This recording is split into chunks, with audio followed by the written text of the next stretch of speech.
इस चैप्टर का स्वाद पिछले चैप्टर के एंडिंग से होता है, जहां पर हमने देखा था उसी वेपन मैन को यानी कोंग को, जो कि अपने एमसी के गेट के बाहर होता है। एंड वो अपने एमसी से कह रहा था कि आपके पास इतना ज़्यादा कैपेबिलिटी था कि आप मुझे मार सकते थे, लेकिन आपने मुझे मारा नहीं।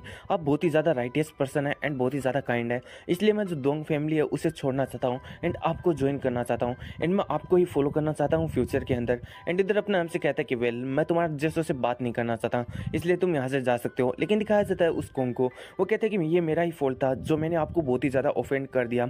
मैं उस बंदे के लिए वर्क कर रहा था, लेकिन अभी मैं आपके लिए वर्क करना चाहता हूँ। आप जिस तरीके से मेरे को यूज़ करना चाहते हैं उस तरीके से मेरे को यूज़ कर सकते हैं, बट प्लीज़ मेरे को एक बार के लिए चांस दे दीजिए। एंड इधर अपना एमसी उससे रीज़न पूछता है कि आखिर मैं तुझे चांस क्यों दूँ। इस पर बंदा कहता है कि वेल, मुझे रीडिंग करना बहुत ही ज़्यादा पसंद था, नॉवेल्स और मनवा बचपन के अंदर, एंड मुझे जो प्रोटेगनिस्ट है उनकी तरह बनना था जैसा कि वो नॉवेल्स में होते हैं। एंड उसके लिए मैंने बहुत ही ज़्यादा मेहनत किया, लेकिन जब मैं आपसे फाइट किया तो मुझे पता चल गया कि आप ही वो व्यक्ति हैं जो मुझे ऐसा कोई प्रोटेगनिस्ट बना सकते हैं, यानी मुझे इतना ज़्यादा पावरफुल बना सकते हैं जितना ज़्यादा मैं बनना चाहता हूँ। आपसे मैं बहुत कुछ सीख सकता हूँ, इसलिए मैं आपके जैसा पर्सन बनना चाहता हूँ, आपके जितना स्ट्रॉन्ग, आपको फॉलो करना चाहता हूँ। एंड जितनी भी बार मैं आपके साइड में खड़ा रहता हूँ तब तक मैं बिल्कुल भी गिव अप नहीं करने वाला हूँ, तो प्लीज़ एक बार मेरे को चांस दीजिए। एंड इधर अपना हमसे मन में सोच रहा था कि वेल, ये बंदे के पास कुछ तो एबिलिटी है, ये चीज़ मैंने इसे फाइट करते हुए भी देखा था और मैंने वैसे भी इसको बहुत ही ज़्यादा इंजर्ड किया था, लेकिन ये बंदा आधे दिन के अंदर ही पूरी तरीके से हिल हो चुका है। मुझे लगता है कि इसकी जो अनमेचेबल एबिलिटीज़ हैं और इसकी जो फाइटिंग स्पिरिट है उसकी वजह से ये मेरे कुछ काम तो आ ही सकता है। एंड फिर अपना हमसे कहता है कि चलो ठीक है, तुम इस दरवाजे का ध्यान रखना, अंदर कोई आ ना पाए। एंड इधर वो बंदा कहता है कि ठीक है, मैं समझ गया। एंड फिर दिखाया जाता है अपना हमसे वापस से रूम में आ जाता है, जहाँ पर जो जिसी होती है वो एकदम नाकर आई होती है। वो कहती है कि बाहर कौन था। इधर अपना हमसे कहता है कि बाहर था गू लाइक कोंग, एंड वो ही आगे से तुम्हारा यहाँ पर प्रोटेक्ट करेगा तुम्हें जब मैं फ्यूचर में तुम्हारे पास नहीं होता हूँ।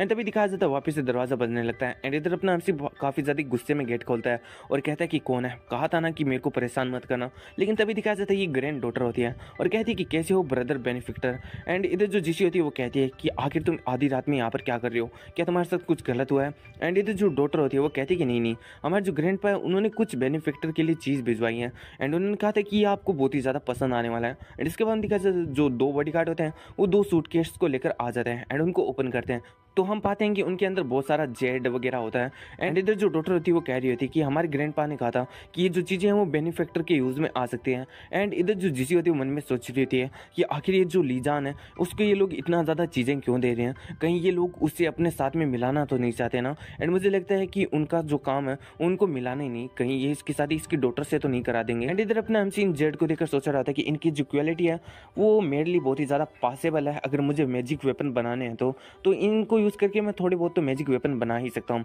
एंड फिर अपना एमसी उस डॉटर से कहता है कि वेल, मैंने जितने जेड पीस का कहा था उसमें से अभी भी एक मिसिंग है। एंड इधर जो डॉटर होती है वो कहती है कि हाँ, आपने सही कहा, हमारे जो ग्रैंडपा है उन्होंने अपनी एक दुकान के अंदर उसे बहुत ही ज़्यादा संभाल कर रखा है एंड वो चाहते हैं कि तुम ही आकर उनको चेक कर लो, क्योंकि और एक बार उस ट्रेजर को उसके बॉक्स से बाहर निकाल दिया गया तो मुझे लगता है कि उसका जो क्वालिटी है वो बर्बाद हो सकता है, इसलिए। एंड इधर अपने हमसे कहते हैं कि चलो ठीक है, अगर ऐसा ही है तो फिर मैं तुम्हारे साथ चलता हूँ। एंड इसकी वजह से जो जीसी होती है वो बहुत ही ज़्यादा बलस करने लगती है, क्योंकि अभी आधी रात का समय था एंड यहाँ पर एक वुमेन एंड मैन आधी रात को यहाँ पर बाहर जाते हैं तो कुछ ना कुछ मतलब जीसी गलती समझ रही होती है। एंड फिर वो कहती है कि नहीं, तुम बाहर नहीं जा सकती, बाहर तुम्हारे लिए बहुत ही ज़्यादा डेंजरस है।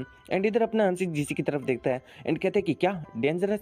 एंड फिर अपने मन में सोच रहा होता है कि कहीं ये लड़की डर तो नहीं रही कि अगर मैं बाहर चला जाता हूँ तो इसके साथ कुछ गलत हो सकता है। एंड इसलिए अपना हमसे जो ग्रैंड डॉटर होती है गू फैमिली की, उसको कहता है कि चलो मैं तुम्हारे साथ कल जाने वाला हूँ, आज मैं नहीं जा पाऊंगा। एंड इधर जो डॉटर होती है वो कहती है कि चलो ठीक है, कोई बात नहीं, बेनिफिक्टर हम आपसे कल ही मिलते हैं इसके लिए। एंड ये कहकर वो वहाँ से चली जाती है, जबकि अपना हमसे गेट को बंद करता है एंड जीसी के पास आता है और कहता है कि तुम्हें वरी करने का कोई भी जरूरत नहीं है, तुम्हें आज के बाद में कोई भी हर्ट नहीं कर पाएगा। इसकी वजह से जो जीसी होती है वहाँ पर बहुत ही ज़्यादा बलस कर रही होती है। एंड इधर वो कहती है कि वेल, मैं इसलिए वरीड नहीं हूँ कि कोई मुझे हर्ट कर देगा, वेल मैं इसलिए वरीड हूँ कि मुझे लगता है कि कोई तुम्हें मुझसे छीन लेगा। एंड इधर अपने हमसे मन में सोच रहे थे क्या छीन लेगा, जबकि जो जीसी होती है वो अपने हमसे का इस टाइप का रिएक्शन देखकर बहुत ही ज़्यादा गुस्सा हो रही होती है एंड सोच रही थी कितना बड़ा गधा है। एंड फिर हमारे नेक्स्ट डे का सीन दिखाया जाता है जहाँ पर अपना हमसे उस डॉटर के साथ उनकी शॉप पर आया होता है एंड उसको देखकर दिखाया जाता है वहाँ का जो शॉप ओनर होता है उस डॉटर का बहुत ही अच्छी तरीके से स्वागत करता है और कहते हैं कि मिस गू, आपका यहाँ पर वेलकम है। एंड अभी यार ये कुछ ज़्यादा गलत नाम है, इसलिए हम इसको डॉटर ही बोलने वाले हैं। एंड फिर वो पूछता है अपने हमसे के बारे में कि आखिर ये कौन है। एंड इधर जो यहाँ पर ये डॉटर होती है वो मन में सोच रही होती है कि आज तो मैं बहुत ही ज़्यादा खुश हूँ क्योंकि मैं अपने बेनिफिक्टर के साथ आई हूँ। एंड एंड इसलिए वो काफ़ी ज़्यादा खुशी में कहती है कि वेल ये हमारी फैमिली के बेनिफिक्टर हैं एंड इनका नाम ली जान है। एंड जो शॉप ओनर होता है वो कहता है कि अच्छा तो ये मास्टर ली हैं, इनके बारे में तो बताया था मुझे मिस्टर गो ने कि यहाँ पर एक बहुत ही ज़्यादा अच्छे गेस्ट आने वाले हैं जिनको एक जेट दिखाना है। तो चलिए आप मेरे को फॉलो कीजिए, मैं आपको उस जेट के पास में ले जाता हूँ। एंड इतना कहकर जो शॉप ओनर होता है वो उस जेट के पास लेकर आ जाता है एंड कहता है कि ये जो ट्रेजर है ये बहुत ही ज़्यादा प्योर है, जब से ये दुकान के अंदर आया है तब से इसे किसी ने भी नहीं छुआ, इसलिए आप इसको एकदम अच्छी तरीके से देख सकते हैं। इधर अपना एमसी उस जेट को छूता भी नहीं है एंड दूर से ही देखकर बता देता है कि ये बहुत ही ज़्यादा लो क्वालिटी का है एंड ये बहुत ही ज़्यादा बेकार है, इसे फेंक दो, यही अच्छा रहेगा। एंड इतना नाम सुनकर जो यहाँ पर जो शॉप ओनर होता है वो बहुत ही ज़्यादा हैरान हो जाता है और कहते हैं कि लेकिन ये जो ट्रेजर है ये हमारी दुकान का, लेकिन अपने एमसी उसकी कोई भी बात नहीं सुनता। लेकिन जब भी अपने एमसी को दिखाया जाता है उसे एक पर्पल एनर्जी यहाँ पर महसूस होता है जो कि किसी के रूम के पीछे से आ रहा था, जिसको बंद करने के लिए वहाँ पर बहुत सारी बोरियां एंड बहुत सारे यहाँ पर पट्टे लगा के रखे थे। एंड इधर अपना एमसी उसी तरफ बढ़ने लगता है जहाँ से वो पर्पल एनर्जी आ रही थी।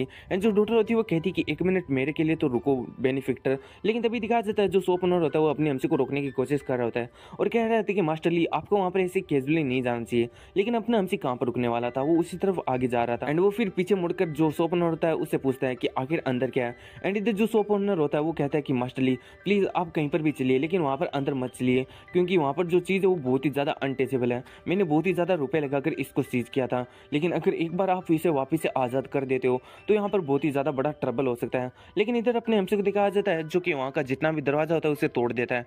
एंड फिर वो अपने मन में सोच रहा था कि वेल मैं जितना भी इस एनर्जी के करीब जाता जा रहा हूँ ये एनर्जी उतना ही ज़्यादा डेंस हो रहा है एंड उतना ही ज़्यादा बढ़ रहा है, मुझे लगता है कि अंदर कुछ ना तो कुछ है। एंड इधर जो यहाँ पर शॉप ओनर होता है वो अपने एमसी के लेवल के बारे में पूछ रहा होता है यहाँ पर डॉटर से कि ये कितने लेवल के एबिलिटी यूज़र हैं। एंड इधर जो डॉटर होती है वो कहती है कि वेल मेरे को नहीं पता कि आखिर इनका लेवल क्या है या फिर ये कितने लेवल के एबिलिटी यूज़र हैं, लेकिन एक बात से तो मैं श्योर हूँ कि जो हमारे बेनिफिक्टर है वो बहुत ही ज़्यादा पावरफुल है। एंड इधर दिखाया जाता है अपने एमसी के पीछे कोई बंदा होता है, वो सोच रहा होता है कि वेल हमें जो टारगेट है वो मिल चुका है, यानी अपने एमसी के पीछे अभी किलर्स होते हैं। एंड दिखाया जाता है अपने एमसी को इस चीज़ का कोई भी फर्क नहीं पड़ता, वो तो सीधा के सीधा रूम में जाता है जहाँ पर दिखाया जाता है किसी फॉर्मेशन के बीच में एक बड़ा सा कप होता है। एंड इधर अपने एमसी उस कप को देखकर सोच रहा था कि वाह ये तो एक गुड क्वालिटी का गोस्ट फोर्ज है, ये इतना भी ज़्यादा बुरा नहीं है। एंड फिर दिखाया जाता है जो शॉप ओनर होता है वो अपने एमसी को रोकने की कोशिश कर रहा होता है कि आपको उसके और पास नहीं जाना चाहिए, लेकिन अपना एमसी अपनी किसी पावर का यूज़ करता है एंड जो फॉर्मेशन था वहाँ का उसे तोड़ देता है, जिसकी वजह से दिखाया जाता है उस कप में से बहुत ही ज़्यादा एनर्जी रिलीज होने लगता है पर्पल कलर का।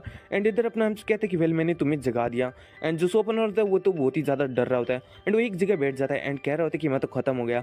लेकिन हमें दिखाया जाता है जो कप होता है उसके अंदर से हंसने का आवाज़ आ रहा होता है और ये एक गोश्त होता है, वो कहता है कि मैं बहुत ही ज़्यादा भूखा हूँ। एंड इधर जो डॉटर होती है वो भी इसे देखकर बहुत ही ज़्यादा हैरान हो रही होती है एंड सोच रही थी कि पहली बार है जब मैं कोई गोश्त को देख रही हूँ। एंड इसी के साथ ही अपने एमसी को मोटिवेट भी कर रही थी और कह रही थी कि कम ऑन बेनिफिक्टर आप ये चीज़ को कर सकते हो।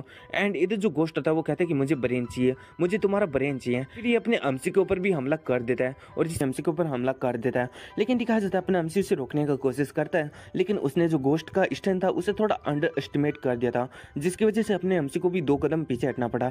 इसलिए अपने एमसी कहता है कि वेल तुम तो कुछ ज़्यादा ही अनरूली हो रहे हो, मुझे लगता है कि मुझे तुम्हें एक लेसन तो सिखाने होगा। एंड इधर दिखाया जाता है जो यहाँ पर गोश्त होता है उसके पास खुद के पास ब्रेन नहीं होता एंड इसलिए वो बार बार चिल्ला रहा था कि मुझे तुम्हारा ब्रेन खाना है। एंड इधर अपना एमसी अपनी जो लिंग स्वॉर्ड है उसका सेकंड स्टाइल यूज करता है और इसी के साथ वो एक मंत्रा भी चेंट करता है जिसके अंदर वो कहता है कि विवा इज ब्रेथलेस। एंड इसी के साथ दिखाया जाता है जहाँ पर अपना एमसी उस गोश्त के ऊपर हमला कर देता है, जिसकी वजह से जो गोश्त होता है वो अपनी ओरिजिनल फॉर्म में आ जाता है। एंड अब तक जो मतलब जो गोश्त ब्रेन कर रहा था अभी वो पेन करने लगता है। एंड फिर जो अपना एमसी होता है उसके पास में आ जाता है और कहते कि बताओ मुझे क्या तुम मेरी यूज़ में आना चाहते हो या फिर तुम मरना चाहते हो। एंड फिर हमारा सीन सेट आता है, हमें दिखाया जाता है जहाँ पर जो शॉपकीपर एंड डॉटर होती है वो अपने एमसी के पास में आ जाते हैं एंड गोश्त के साथ क्या हुआ ये हमें नहीं बताया जाता, क्या वो अपने एमसी का पेट बन गया या फिर अपने एमसी ने उसे मार दिया। एंड इधर जो डॉटर होता है वो कहता है कि बेनिफिक्टर क्या जो केस था या फिर जितना भी प्रॉब्लम था उसको आपने सोल्व कर दिया। एंड शॉपकीपर कह रहा होता है कि आपने तो मुझे बहुत ही ज़्यादा डरा दिया था। एंड तभी दिखाया जाता है अपना एमसी कहता है कि तुम और कितना देर तक छुपने वाले हो। एंड इधर अपना एमसी का इशारा एक किलर की तरफ होता है जिसे अपना एमसी एक वार करके नीचे गिरा देता है। एंड ये वही किलर होता है जिसे हमने पिछले चैप्टर में देखा था। एंड वो जैसे ही यहाँ पर एक्सपोज होता है वो अपने एमसी से कह रहा था कि प्लीज़ मुझे माफ़ कर दो। एंड इधर अपना एमसी कहता है कि तुम्हें किसने भेजा। एंड इस पर जो किलर होता है वो कहता है कि 1 मिनट रुको ब्रदर, मैं यहाँ पर तुम्हें हर एक चीज़ को एक्सप्लेन करूँगा, लेकिन 1 मिनट दो तो सही मुझे। एंड इधर ये ऐसे ही करके अपने एमसी को बातों में उलझा रहा होता है एंड जैसे ही इसे मौका मिलता है ये अपने एमसी के ऊपर हमला कर देता है और कहता है कि हेल में जाओ एंड उसी से एक एक्सप्लेनेशन मांग लेना। एंड ये कहकर वो अपने जो सिल्क स्वर्म है उनको अपने हमसे की तरफ फेंकता है एंड दिखाया जाता है अपने हमसे के गले को पकड़ लेता है। एंड इधर इस बात से जो शॉपकीपर एंड जो डॉक्टर होते हैं बहुत ही ज़्यादा चिंता कर रहे होते हैं अपने हमसे का। एंड इस चीज़ को देखकर जो डॉक्टर एंड जो शॉप ओनर होता है बहुत ही ज़्यादा घबरा जाते हैं, लेकिन अपने हमसे को दिखाया जाता है जो कि एकदम काम होता है। एंड इस चीज़ को देखकर जो किलर होता है वो कहता है कि तुम बहुत ही ज़्यादा कूल बन रहे हो यहाँ पर जो मेरे सिल्क वर्म है उसके अपने गले के लिपटने के बाद में भी, लेकिन तुम्हें ये पता होना चाहिए कि अगर ज़्यादा कूल बनते तो इसका रिजल्ट क्या होता है। एंड अगर आज तक तुम्हें नहीं पता चला तो आज मैं तुम्हें शो कराने वाला हूँ। और इतना कहकर वो अपने सिल्क वर्म को यहाँ पर खींचने लगता है, लेकिन वो काफ़ी ज़्यादा यहाँ पर हैरान हो जाता है क्योंकि अपने हमसे के गले को भी कुछ भी नहीं हो रहा था। एंड वो किलर मन में सोच रहा था कि मेरे जो सिल्क वर्म है वो तो स्टील से भी ज़्यादा स्ट्रॉन्गेस्ट है, आखिर अभी क्या हो रहा है। एंड इधर अपने हमसे कह रहा था कि अब तुम्हारा बारी है, मैं देखना चाहता हूँ कि तुम कितना ज़्यादा कैपेबल हो। और इसका इशारा किसी और की तरफ नहीं बल्कि घोस्ट की तरफ होता है, यानी अपने हमसे ने उस घोस्ट को कैम या फिर टैम कर लिया है। एंड इधर दिखाया जाता है वो घोस्ट वापिस से कहने लगता है कि मुझे ब्रेन खाना है। एंड इतना कहकर वो किलर को पकड़ लेता है, जबकि किलर मन में सोच रहा होता है कि आखिर ये कौन है, आखिर ये किस टाइप की बला है। एंड दिखाया जाता है जहाँ पर जो अपना घोस्ट होता है उस किलर को वहीं पर मार देता है और इसी के साथ वो उसके ब्रेन को भी वहीं पर खा जाता है। एंड अपने मन में सोच रहा था कि वेल अभी जाकर मेरा थोड़ा सा पेट भरा है। एंड इधर दिखाया जाता है अपना अमसी उसके पीछे आ जाता है और कहते हैं कि तुम ब्रेन को खाते हो ये तुम्हारा आदत है, मैं समझ सकता हूँ, लेकिन ये जो आदत है तुम्हें अपनी सुधारनी होगी। एंड इतना कहकर अपना अमसी उस किलर की बॉडी को देखने लगता है, उसके हाथ पर उसे एक निशान दिखाई देता है जिसे देखकर जो शॉपनर होता है बहुत ही ज़्यादा हैरान हो जाता है और कहते हैं कि ये तो ब्लड डेमन चर्च है। एंड अब इसके बारे में बताया जाता है कि ये एक ऐसी ऑर्गेनाइजेशन है जो पिछले हजारों सालों से एग्जिस्टेंस में है और आज तक कोई ऐसी पावर नहीं है जिसने इसे ऑफेंड किया हो या फिर इसको यहाँ पर चैलेंज दिया हो। एंड इधर इसके बारे में बताया जाता है कि ये लोग बहुत ही ज़्यादा फेमस है अपनी कमीशन लेने के लिए, लेकिन ये कमीशन भी कुछ फेमस नॉवेल्स का ही लेते हैं। एंड ये अपने कमीशन या फिर मनी के लिए कुछ भी कर सकते हैं, ये किसी का भी जान ले सकते हैं एंड किसी के लिए भी जान दे सकते हैं, वो भी पैसों के लिए। एंड फिर जो शॉप ओनर होता है वो अपनी एमसी से पूछता है कि क्या आपने किसी ऐसे बंदे को यहाँ पर प्रोवोक किया जो कि इन ऑर्गेनाइजेशन को ट्रिगर्ड कर सकता है। एंड इधर अपने एमसी कहते हैं कि वेल मैंने तो डोंगफेंग युआनसांग को ऑफेंड किया मेरे हिसाब से। एंड इस बात को सुनकर जो शॉप ओनर होता है बहुत ही ज़्यादा हैरान हो जाता है और कहता है क्या आपने डोंग फैमिली की यंग मास्टर को ऑफेंड कर दिया। एंड इधर इस डॉटर को दिखाया जाता है जो कि बहुत ही ज़्यादा गुस्सा हो जाते हैं और कहती है क्या डोंगफेंग युआनसांग उसका इतना ज़्यादा हिम्मत जो उसने किलर भेजने का यहाँ पर कोशिश किया। मुझे लगता है कि मुझे अभी अपने जो ग्रैंडफादर है अपने जो ग्रैंडफादर उनको ये चीज़ बताना होगा कि ये इन लोगों का हिम्मत कुछ ज़्यादा ही बढ़ गया। एंड इतना कहकर वो अपने जो ओल्ड गू है उनको फ़ोन कर देते हैं। एंड इधर दिखाया जाता है अपने जो ओल्ड गू होते हैं वो जैसे फ़ोन उठाते हैं वो कहते हैं कि इस मैटर को ऐसे ही जाने नहीं दिया जाएगा। एंड फिर हमारा सीन से उठाता है हमें डोंगफेंग युआनसांग को दिखाया जाता है जो कि कह रहा होता है कि लीजान ओ लीजान मरने के बाद में तुम्हें मुझसे कोई गरज नहीं रखना चाहिए क्योंकि वो तुम ही थे जिसकी वजह से तुम्हारी मौत हुई है। एंड इधर दिखाया जाता है ये लोग मतलब ऐसा ही बात कर रहा था डोंगफेंग, तभी दिखाया जाता है उसके पीछे दो गार्ड्स आते हैं जो कि उसे उठा लेते हैं। अब डोंगफेंग चिल्लाने लगता है और कहता है कि तुम्हारा इतना ज़्यादा हिम्मत जो तुम यहाँ पर जो डोंगफेंग फैमिली उसके यंग मास्टर को किडनैप करने का कोशिश कर रहे हो, और अगर एक बार जब डोंग फैमिली को इसके बारे में पता चल गया वो तुम्हारी बोन्स को भी सेटर करा देंगे। लेकिन जो बॉडीगार्ड होते हैं वो डोंगफेंग या फिर युआनसांग को बिल्कुल भी नहीं सुनते एंड वो उसे गाड़ी के अंदर फेंक देते हैं। एंड गाड़ी के अंदर दिखाया जाता है वहाँ पर एक जिनयून नाम के बंदा बैठा होता है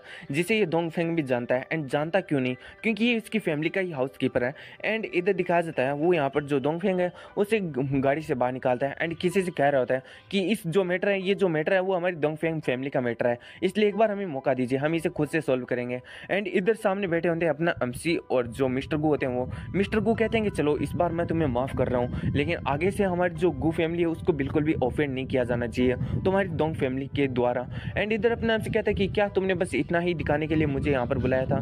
एंड इस बात को सुनकर जो मिस्टर गू होता है वो कहता है कि वेल मुझे लगता है कि हाँ मैंने इसी चीज़ को दिखाने के लिए आपको बुलाया था, क्योंकि जो लिटिल फ्रेंड है वो साइज से कहीं ना कहीं यही चीज़ चाहता है। स्वाद होता है और हमें दिखाया जाता है जियोन को जो कि किसी से फ़ोन पर बात कर रहा होता है और इसी की साइड में बैठा होता है डोंगफेंग जो कि कह रहा होता है कि जियोन वो मेरे फादर। एंड इधर दिखाया जाता है जो जियोन होता है वो डोंगफेंग से कहता है कि मैंने ओल्ड मैन से बात की है, यानी डोंगफेंग के दादा से।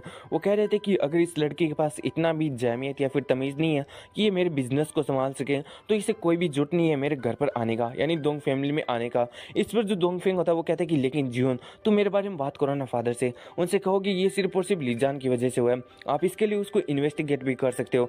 लेकिन दिखाया जाता है जो जियोन होता है वो डोंगफेंग को वहीं पर पटक देता है और कहता है कि यंग मास्टर प्लीज़ अपना टेक केयर करना और आज से और अभी से आपकी जो डोंगफेंग फैमिली है उसके अंदर कोई भी जुट नहीं है। और इतना कहकर वो अपनी गाड़ी को आगे ले जाता है। एंड इधर जो डोंगफेंग होता है वो बहुत ही ज़्यादा हैरान हो जाता है एंड मन में सोच रहा था कि जियोन तुम तो मेरे फादर के सिर्फ और सिर्फ एक कुत्ते हो एंड एक बार तुम वेट करो, जैसे मैं अपनी फैमिली के अंदर वापस से कम बैक करूँगा एंड मेरी फैमिली का लीडर बनूंगा तो वो पहले बंदे तुम ही होगे जिसे मैं मारूंगा अपने हाथों से, एंड जो लीजान और जो मिस्टर गो है उसको तो मैं बर्बाद करके ही रहूंगा। एंड फिर हमारा सीन से उठता है और अपने हमसी को दिखाया जाता है जो कि उन्हीं जेड की मदद से अपने वेपन को रिफाइन कर रहा होता है। एंड इसके लिए किसी और चीज़ का नहीं बल्कि उसी गोश्त कप का यूज़ कर रहा होता है उसे रिफाइन करने के लिए। एंड जो वेपन है उसे रिफाइन करने के लिए अपना जो गोश्त है वो भी अपने हमसी का मदद कर रहा होता है।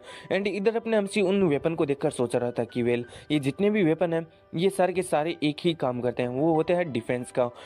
एंड ये जो फाउंडेशन बिल्डिंग के स्टेज के बंदे हैं ना उसके आराम से अटैक को झेल सकता है, और इसी के साथ ये पिल फॉर्मिंग स्टेज के बंदे का भी सेवरल हिट को झेल सकता है, यानी थोड़ी बहुत हिट को। एंड इधर दिखा जाता है जो यहाँ पर गोश्त होता है वो अपने हमसे से कह रहा होता है कि मुझे बहुत ही ज़्यादा भूख लगी है, प्लीज़ मुझे कुछ खाने को दो ना, मुझे जो खाने में है ना ब्रेन बहुत ही ज़्यादा पसंद है। इधर जो गोश्त है उसकी बात को सुनकर अपना हमसे साइड आई की तरह से उसकी तरफ देखता है। एंड तुम लोगों को तो पता ही है कि जो साइड आई है वो कितना ज़्यादा खतरनाक होता है, जिसकी वजह से जो बेचारा गोश्त है वो भी डर जाता है। एंड फिर अपने हमसे को दिखाया जाता है जो कि जो जीसी है उसके रूम में आ जाता है। वैसे एडिटर इस सीन को कट मत करना, आज मैं भी बताना चाहता हूँ कि ये जो मनवा वाला ऑथर है ना वो कोई और मनवा बनाने का मतलब काम करता था, लेकिन मुझे लगता है कि मजबूरी में उसने ये मनवा बनाना चुन लिया। एंड फिर दिखाया जाता है जो अपना हमसे होता है वो जीसी से कहता है कि ये चीज़ मैं तुम्हारे लिए लेकर आया हूँ। एंड इधर जो जीसी होती है वो कहती है कि वेल आखिर तुमने इन चीज़ों को कब बाय किया। एंड इधर वो मन में सोच रही होती है कि चलो इस फुल को कुछ ना तो कुछ रियलाइज़ हुआ, इसलिए तो इसने मेरे को ये चीज़ ला कर दिया। एंड इधर अपना एमसीयू से कहता है कि वेल ये जो चीज़ है वो तुम्हें डिफेंड करने का काम करेगा, जब फ्यूचर में मैं तुम्हारे पास नहीं होने वाला हूँ तो ये वही चीज़ है जो तुम्हें यहाँ पर सभी लोगों से प्रोटेक्ट करेगा। एंड अपने एमसी के जाने की बात को सुनकर जो जीसी होती है वो कहती है कि आखिर तुम कहाँ पर जा रहे हो। इधर अपना एमसी कहता है कि वेल जो गू फैमिली है उसने ये चीज़ को ढूंढ लिया जो चीज़ मैं चाहता था बहुत ही ज़्यादा लंबे समय से। एंड इधर जो यहाँ पर जीसी होती है वो काफ़ी ज़्यादा शेड लुक से कहती है कि चलो ठीक है तुम जा सकते हो लेकिन जल्दी वापस आना। इधर अपना एमसी कहते हैं कि ठीक है मैं जल्दी वापस आऊँगा। ना कहकर अपना एमसी जीसी के कमरे से बाहर निकल जाता है, जहाँ पर हम देखते हैं कोंग को जो कि अपने एमसी को देखते ही सल्यूट करता है, लेकिन दिखाया जाता है अपना एमसी उसके हाथ में भी एक ब्रेसलेट को पहना देता है, जिसे देखकर कोंग बहुत ही ज़्यादा हैरान हो जाता है। एंड कहते हैं कि आखिर ये क्या है सर। अब जो अपना एमसी होता है वो कहता है कि एक डिफेंस आइटम है जो कि तुम्हारी प्रैक्टिस एंड तुम्हें प्रोटेक्ट दोनों काम करने में मदद आने वाला है, और ये चीज़ कहकर अपना एमसी वहाँ से जाने लगता है। फिर हमारा सीन शिफ्ट होता है, हमें दिखाया जाता है कैंगरीन सिटी का सीन, जहाँ पर जो ग्रैंडसन होता है वो अपने एमसी से कह रहा था कि ब्लैक क्रो एक ऐसा ऑर्गेनाइजेशन है जो कि एक अंडरग्राउंड फाइटिंग वेन्यू को चलाता है, वहाँ पर एक अनस्किल्ड पीपल ही फाइट करते हैं सिर्फ और सिर्फ पार्टिसिपेंट एंड सुपर पावर्स को छोड़कर। यानी यहाँ पर सीधा सीधा बात यह है कि जो ये फाइटिंग बॉक्सिंग एरेना है यहाँ पर अनस्किल्ड पीपल फाइट करते हैं जिनके पास कोई स्किल नहीं होता, जिन्होंने कभी बॉक्सिंग सीखा नहीं होता है, जिसकी वजह से होता ये है कि जो मैच है वो और भी ज़्यादा रोमांचक हो जाता है। एंड फिर जो ग्रैंडसन होता है वो कहता है कि हमने जो डेथ एरेना के बॉस है उसको बहुत ही ज़्यादा परेशान करने का कोशिश किया या फिर प्रेशराइज करने का कोशिश किया, लेकिन कोई वो ऐसा बंदा नहीं है जो कि किसी फैमिली का नाम सुनकर किसी को भी यहाँ पर जो अपने एरेना है उसके अंदर एंट्री दे दे। हमें लगता है कि हमें उसकी जो डेथ पार्टिसिपेंट वाला फाइट है उसके अंदर एंट्री लेना ही होगा। इधर अपना एमसी कहता है क्या तुम दोनों उसके डेथ पार्टिसिपेंट वाले में एंट्री लेना चाहते हो, यानी तुम लोग भी डेथ एरेना मैच करना चाहते हो जिसके अंदर सामने वाले का मौत होता है या फिर खुद का मौत होता है। जो ग्रैंडसन होता है वो कहता है कि वेल हम इस चीज़ के लिए एग्री हो चुके थे पहले ही, एंड मुझे लगता है कि ये अगर मैं आपको अभी कुछ बताता हूँ तो आपको सिर्फ और सिर्फ ट्रबल पहुँचेगा, इससे अच्छा तो ये होगा कि आपको अपने रूम में जाना चाहिए। एंड मुझे लगता है कि अगर आप जितना ही मुझसे बातें कर रहे हो उतना ही ज़्यादा आपका जो टाइम है वो वेस्ट हो रहा है। तो यहाँ पर बात ये चल रही होती है कि यहाँ पर एक बॉक्सिंग एरेना है वो भी अंडरग्राउंड के अंदर, एंड ये सभी लोग यहाँ पर आए होते हैं अपने एमसी को रूम में भेजने के लिए। एंड अगर अपने एमसी को रूम में भेजना है तो बॉक्सिंग का क्या जरूरत है, जबकि बात ये होती है कि जो बॉक्सिंग एरिया का बॉस होता है वो किसी को भी ऐसे एंट्री नहीं देता। एंड अगर उसके एरिया में कोई रूम भी है एंड अगर किसी को वहाँ पर एंटर करना है तो उसके लिए यहाँ पर डेथ मैच को खेलना होगा। एंड इधर अपने एमसी की तरफ से जो डेथ मैच है ये ब्रदर एंड सिस्टर यानी जो डॉटर एंड सन है ये खेल रहे हैं। एंड कहा जाता है उसी ग्रैंड डॉटर को जो कि कह रही होती है कि बेनिफिक्टर आपको यहाँ पर एकदम फ्री से इधर उधर घूमना चाहिए एंड आप हम लोगों को छोड़कर आराम से जा सकते हैं एंड आप अच्छी तरीके से जो रूम है उनको एक्सप्लोर करना। एंड इधर अपना हमसे कह रहा होता है क्या तुम दोनों सच्ची में डेथ मैच को करना चाहते हो। एंड इधर ये लोग कहते हैं कि हाँ हम श्योर है, हमारे पास ऐसा स्किल है जो कि अगर सेम लेवल वाले बंदे होंगे तो भी उनसे कुछ ज़्यादा ही होने वाला है, और वैसे भी हमारा जितना लेवल है हम जानते हैं हमारा लेवल लो है, एंड हम जैसे अरेना में जाएंगे सामने वाले बंदे और हम पर एक ऐसा यहाँ पर स्किल या फिर डिवाइस लगाया जाएगा जिसकी वजह से सामने वाले बंदे का जो पावर है वो भी हमारे जितना ही हो, यानी जो दोनों प्लेयर है उनका पावर एकदम सेम ही रहता है। एंड उसके बाद में यहाँ पर फाइट होता है। एंड इधर अपने एमसी मन में सोच रहा था कि इन दोनों भाइयों की जैसी मेंटेलिटी है, अगर ऐसी मेंटेलिटी वाला कोई कल्टीवेशन वर्ल्ड में होता तो वो ज़्यादा समय के लिए जिंदा नहीं रहता। एंड इधर दिखा देता है इसके बाद में अपना एमसी उस डॉटर के कुछ कहने लगता है। वो तो अपनी कुछ टेक्निक को ही परफॉर्म कर रहा था, लेकिन ये जो डॉटर है उसके कुछ अजीब ही रिएक्शन निकल रहे होते हैं। एंड इधर वो मन में सोच रही थी कि वाह, ये स्ट्रेंज फीलिंग किस टाइप का है, ये तो मुझे बहुत ही ज़्यादा पसंद आ रहा है। एंड फिर दिखाया जाता है जो ग्रैंडसन होता है वो अपने एमसी का इस तरीके का हरकत देखकर बहुत ही ज़्यादा हैरान हो जाता है और कहते हैं कि मास्टर आप अभी सिस्टर के साथ क्या कर रहे थे।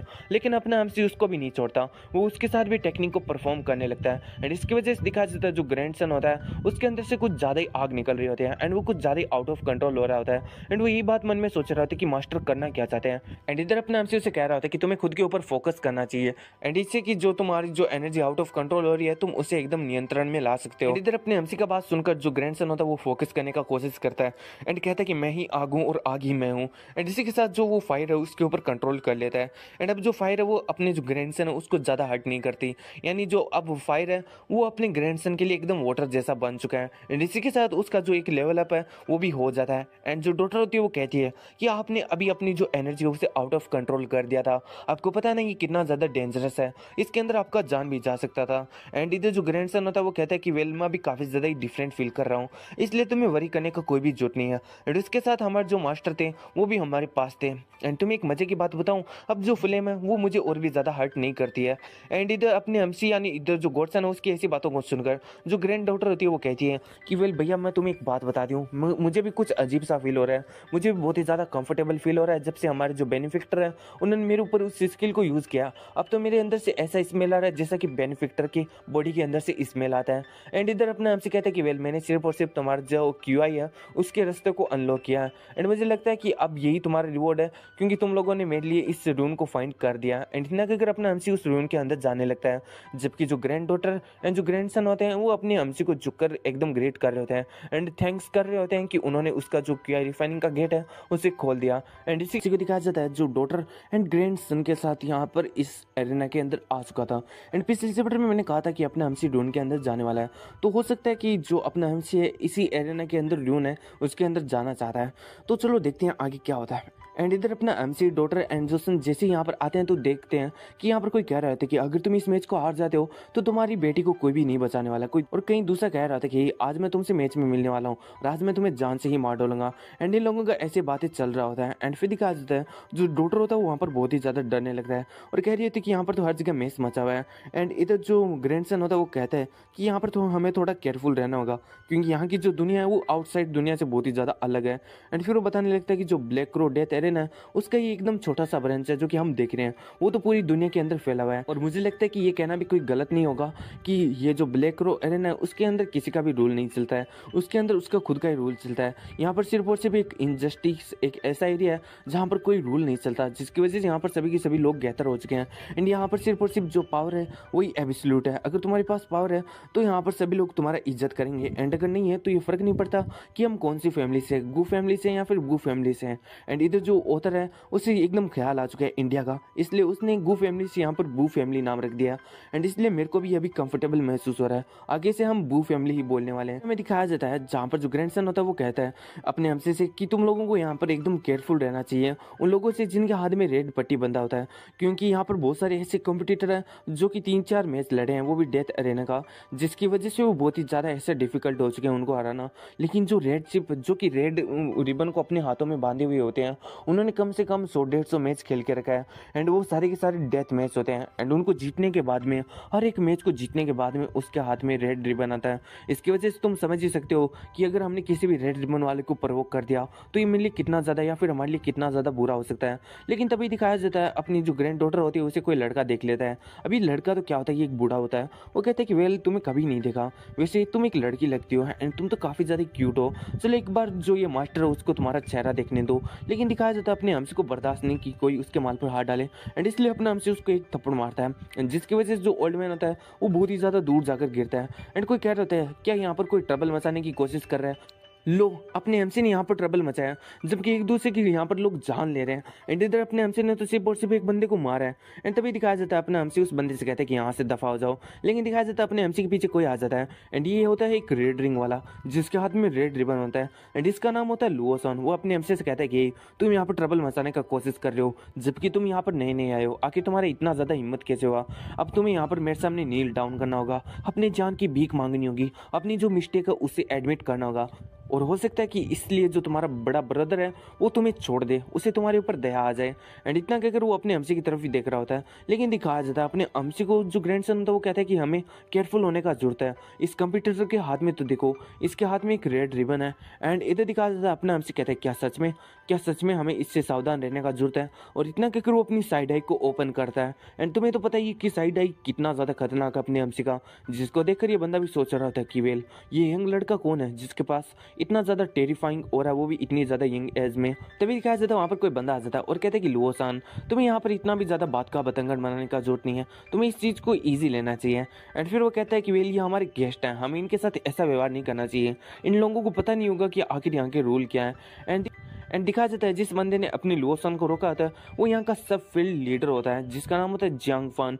अब मेरे को नहीं पता कि सब फील्ड लीडर क्या होता है, लेकिन चलो इसको बोलने में क्या ही दिक्कत होता है, वैसे मैं इसको जियांग फान ही बोलूँगा।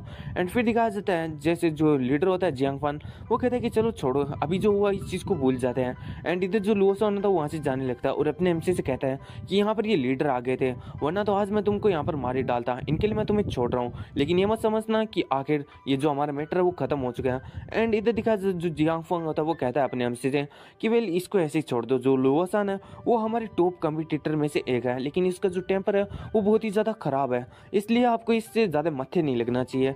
एंड फिर वो अपने एमसी से कहते हैं कि वेल ये जो जगह है वो इतनी ज़्यादा सूटेबल नहीं है, वो भी तुम लोगों का आतिथ्य सत्कार करने के लिए, यानी वेलकम करने के लिए, हमें लगता है कि हमें कोई दूसरे रूम में चलना चाहिए। एंड इतना कहकर हमारा सीन शिफ्ट होता है, हमें दिखाया जाता है उसी बंदे को जो कि अपने एमसी को शराब पोर कर रहा होता है एंड कह रहा होता है कि ये मेरा पर्सनल शराब है जिसे मैं बहुत ही ज़्यादा पसंद करता हूँ, आपको ये पीना चाहिए, आपको मजा आएगा इसे पीकर। एंड इधर अपना एमसी अपनी स्पिरिचुअल कैसे किसी चीज़ को सेंस करने का कोशिश कर रहा होता है एंड वो मन में सोच रहा होता है कि यहाँ से जितना मैं सेंस कर पा रहा हूँ मुझे लगता है कि वो ड्यून इस डेथ एरेना के नीचे है।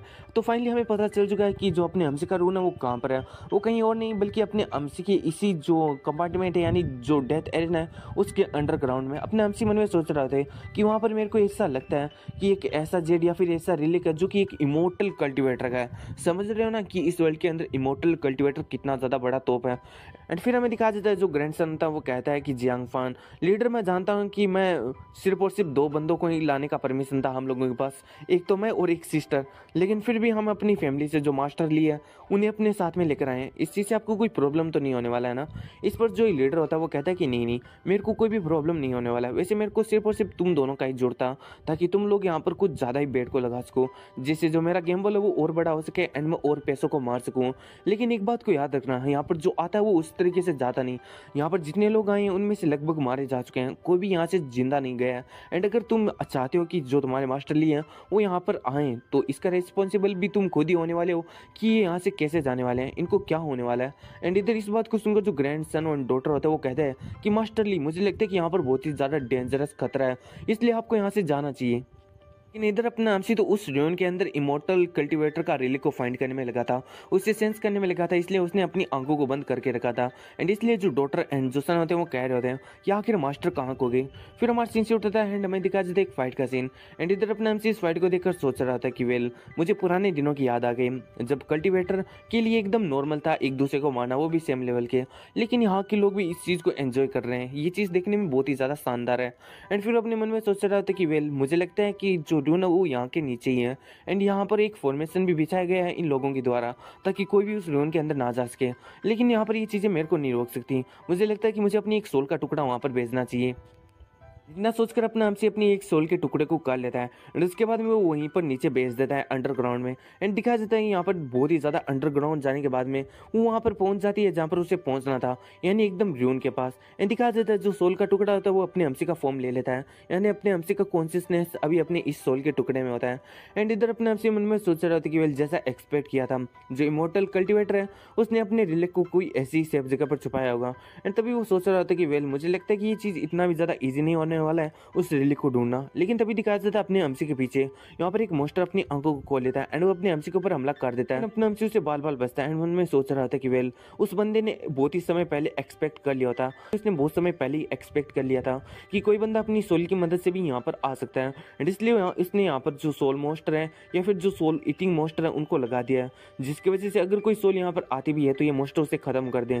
लेकिन इन मेयर मोस्टर की इतनी ज़्यादा हिम्मत जो ये मेयर को रोकने का कोशिश करें एंड इतना कहकर अपना हमसे वहाँ पर किसी टेक्निक को यूज़ करता है, जिसकी वजह से वहाँ पर जितने भी मोस्टर होते हैं वो सारे के सारे खत्म हो जाते हैं एंड इधर अपना हमसे उनसे आगे बढ़ रहा होता है एंड मन में सोच रहा होता है कि वे यहाँ रास्ते में उसे कुछ मैजिक वेपन मिलते हैं एंड अपना हमसे मन में सोच रहा होता है कि ये तो एकदम लो क्वालिटी के मैजिक वेपन है, मुझे लगता है कि जो चीज़ मुझे चाहिए वो भी और भी ज़्यादा डीप में है। एंड इतना कहकर अपना हमसे जैसे डीप एरिया में जाता है उसके सामने एक मोस्टर आ जाता है जो कि 3 आई वुल्फ मोस्टर होता है एंड इधर अपना हमसे मन में सोच रहा होता है कि ये तो सोल स्टीलिंग वेस्ट है एंड सोल स्टीलिंग वेस्ट कुछ ऐसे होते हैं जो कि किसी की बॉडी से सोल को चुरा ले एंड इधर अपने हमसे का तो सिर्फ और सिर्फ सोल ही यहाँ पर आया होता है, तो ये तो मतलब एकदम आसानी सी बात है कि एकदम सोल को चुरा सकता है या फिर खा सकता है, लेकिन कोशिश कर रहा था। एंड इधर अपने हमसे मन में सोच रहा था कि वेल इस रून के अंदर तो कुछ ज़्यादा ही मॉन्स्टर है, इसके लिए मुझे अपनी जो लिंग स्वॉर्ड है उसकी सेकंड स्टाइल को यूज़ करना होगा। एंड इधर अपने हमसे ये कहकर एक मंत्रा को चेंट करता है जो होता है गुई पोजियान रोड। अब जो अपना हमसी वो बार बार जो लिंगी स्वॉर्ड है उसका सेकंड स्टाइल यूज कर रहा है, लेकिन इसी के साथ अपना हमसी अलग अलग टाइप के मंत्रा को चेंट कर रहा है। तो तुम लोगों को यहाँ पर बिल्कुल भी कंफ्यूज नहीं होना है कि अपना हमसी एक ही स्टाइल से बार बार अलग अलग टेक्निक को कैसे यूज कर पा रहा है। एंड इधर दिखाया जाता है अपना हमसी बहुत सारे सोर्ड्स को बनाता है एंड उस मोस्ट को वहीं पर खत्म कर देता है, लेकिन उस मोस्ट का बॉडी अभी भी खत्म नहीं हुआ होता है, इसलिए अपना हमसे थोड़ा हैरान हो जाता है एंड फिर वो वापिस से अपनी सोर्ड से हमला करता है एंड उसकी बॉडी को भी वहीं पर खत्म कर देता है। एंड इधर अपने हमसे मन में सोच रहा था कि वेल जो रिलिक के ऊपर फॉर्मेशन लगा है जिसके अंदर रिलिक है, मुझे लगता है कि वो फॉर्मेशन का जो ओरा वो किसी ने छिपा दिया, हो सकता है कि इमोर्टल कल्टीवेटर ने किया हो, जिसकी वजह से मैं उस फॉर्मेशन की जो डायरेक्शन है उसे बिल्कुल भी पता नहीं कर पा रहा हूँ। इधर अपने हमसी इसी बात को सोच रहा होता है, लेकिन अपने हमसी को कोई का आवाज आता है जो कि हेल्प हेल्प करके चिल्ला रहा होता है एंड फिर हमारे इंस्टीट्यूट होता है, हमें एक लड़की को दिखाया जाता है, ये लड़की है जो कि अपने हमसी की तरफ हेल्प हेल्प चिल्ला रही है। इस लड़की का जो नाम है वो है जियांग यिंग एंड दिखाया जाता है अपने हमसी वहां पर पहुंच जाता है एंड इस लड़की को वहां से आजाद करा देता है। अब जो लड़की होती है वो कहती है कि आखिर तुम कौन हो, कहीं तुम्हें मेरे फादर ने तो नहीं भेजा ना एंड तुमने मुझे छोड़ा है, इसके लिए बहुत बहुत थैंक्स। एंड इधर अपने हमसे मन में सोच रहा होता है कि वेल मैंने जो फॉर्मेशन है उसे यहाँ पर फाउंड कर लिया है और फॉर्मेशन कोई और नहीं बल्कि जिसकी वजह से जो लड़की यहाँ पर ट्रैप थी वही फॉर्मेशन थी। एंड इधर अपना हमसे उस लड़की से कहता है कि अगर तुम जीना चाहती हो तो अपनी बॉडी के अंदर वापस से चली जाओ, यानी ये लड़की भी अपनी हमसे की तरह यहाँ पर एक सोल के फॉर्म में आई थी। इधर वो लड़की अपने हमसे से कहती है कि ठीक है मैं जा रही हूँ, लेकिन क्या तुम मेरे साथ में नहीं चलोगे क्योंकि मुझे अकेले जाने में थोड़ा डर लगता है। एंड इधर अपना हमसे इसका कोई भी जवाब नहीं देता एंड वो उस फॉर्मेशन के बीच में बैठ जाता है। वहीं जो लड़की होती है उनमें सोचे रहती कि बंदा का जो एटीट्यूड है वो थोड़ा कोल्ड है, लेकिन फिर भी ये बंदा बहुत ही ज्यादा हैंडसम है। एंड इसी के साथ हमें दिखाया जाता है थोड़ी देर बाद में जहां पर अपना हमसे अपने रियल वर्ल्ड में आ चुका होता है एंड वो मन में सोच रहा था कि मैंने उस फॉर्मेशन को फ्रैक्चर कर दिया, अब थोड़ी देर बाद में जो फॉर्मेशन वो खत्म हो जाएगी, इसलिए मुझे थोड़ा देर और वेट करना होगा, उसके बाद में मैं जो रून्स है उनके अंदर एंटर कर जाऊंगा। तभी हमें दिखाया जाता है कि अनाउंसमेंट वाला बंदा कहता है कि अब जो मैच होने वाला है डेथ मैच वो होने वाला है मो और बू फैमिली के बीच में। इसका नाम सुनते ही दिखाया जाता है वहां पर बंदे चिल्लाने लगते हैं और कहते हैं क्या कि ये सच में बू फैमिली है जो कि बहुत ही ज्यादा नामी जानी फैमिली है। एंड कोई कह रहा था कि आखिर ये लोग यहाँ पर क्यों आए हैं, जो मिस्टर सबफील्ड लीडर है वो तो बहुत ही ज्यादा खतरनाक है, उन्होंने इन स्पॉइल्ड किल्ड को यहाँ पर बुला लिया, अब तो जो मैच है वो बहुत ही ज्यादा इंटरेस्टिंग हो चुका है। कोई कहता है कि मैं तो ये चाहता हूँ कि इन दोनों को मार दिया जाए एंड वो भी बहुत ही ज्यादा बेरहमी से। एंड इधर दिखाया जाता है अपनी ग्रैंड डॉटर एंड ग्रैंडसन को एंड इधर मैं अभी कुछ भी नहीं कर सकता क्योंकि इनके जो नाम है बहुत ही ज्यादा अजीब है, इसके लिए मैं इनको grand daughter and grand son कहता हूँ। एंड इनकी एंट्री को देखकर सभी लोग अभी भी कह रहे होते हैं कि जो फैमिली जीतने वाली है वो तो मो फैमिली ही जीतेगी, क्योंकि आज मो फैमिली के पास एक बहुत ही ज्यादा अच्छा रास्ता है, वो इनको मारकर बहुत ही ज्यादा अच्छा प्रॉफिट बना सकते हैं। एंड फाइनली हमें दिखाया जाता है मो फैमिली के जो भी दावेदार होते हैं, जो भी कॉम्पिटिटर्स उनको, जिनमें से जो छोटा ब्रदर होता है वो कहता है कि ब्रदर मुझे लगता है कि ये बू फैमिली बहुत ही ज्यादा पावरफुल है एंड अगर हम इन लोगों को मार दें तो क्या बू फैमिली हमें इजीली जाने देगी। इस पर उसका बड़ा ब्रदर कहता है कि हमने बहुत सारे लोगों को मारा है, बस एक बार और मारना है एंड वैसे भी इसकी फैमिली क्या ही कर सकती है, वो यहाँ पर कुछ भी नहीं कर सकती, यहाँ पर उनके कोई भी रूल रेगुलेशन लागू नहीं होते हैं। एंड दिखाया जाता है ये अगर वो दोनों ही तैयार हो जाते हैं अपनी फाइटिंग पोजीशन के लिए। वहीं जो सिस्टर होती है वो कहती है कि ब्रदर मुझे यहाँ पर बहुत ही ज्यादा डर लग रहा है, जबकि जो उसका ब्रदर होता है वो कहता है कि तुम्हें डरने का कोई भी जरूरत नहीं है, क्योंकि हमने जो मास्टर है उनका गाइडेंस लिया, हम लोग नहीं हार सकते हैं। और इतना कहकर हमें दिखाया जाता है जो गेम होता है वहां पर स्टार्ट हो जाता है। गेम के स्टार्ट होते ही अपना जो ग्रैंडसन होता है उसके ऊपर हमला कर देता है अपने कॉम्पिटिटर की तरफ। एंड दिखाया जाता है वो अपनी ट्रैकलेस वाइट से हमला करता है, जबकि जो सामने वाला बंदा होता है वो कहता है क्या तुम इस स्किल से मेरे पे हमला करना चाहते हो, लेकिन मेरे को नहीं लगता तुम कुछ बिगाड़ भी पाओगे मेरा। और ये कहकर वो अपनी फ्लैश मॉब को यूज करने लगता है, जिसकी वजह से वो अपने अमसी आई मीन जो ग्रैंडसन है उसके अटैक को बहुत ही ज्यादा इजीली डॉज कर रहा होता है।